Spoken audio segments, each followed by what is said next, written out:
आता मला काय म्हणायचं आहे, हे जे पूल बनवताना म्हणा किंवा रोड बनवताना हे लोक भांग पिलेले असतात काय?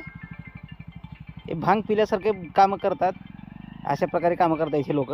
हे बघा, हे काय नेमकं, इथं ना शहर ना कुठलं गाव, तरीही गतिरोधकाच्या वरचं इथं पुलाची अवस्था. म्हणजे हे व्यवस्थित भरलं गेलं नाही. बघा, एखादी गाडी यायची म्हणले, बघा हे काय,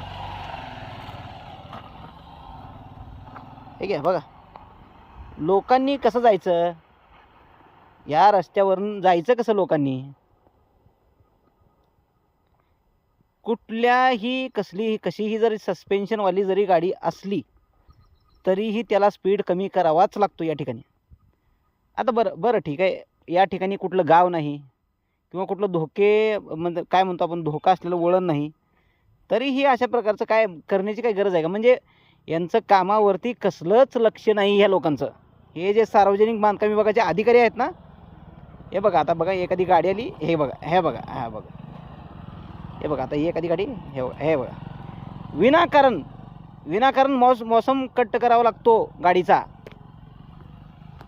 काही गरज नाही या ठिकाणी मौसम कट करण्याची, काही गरज नाही, काही नाही. रोड पुढं समोर हो बाबा, कुठली शाळा नाही किंवा काय नाही. आता हे बघा, हे मोठी गाडी आहे बरं. आता हे बघा, हे इथं मौसम कट झाला. आता कमीत कमी 40-50च्या स्पीडने ही गाडी असेल, हिला 5-10 वरती यावे लागतात. हे बघा, काय गरज आहे का याची? हे बघा, हां घ्या.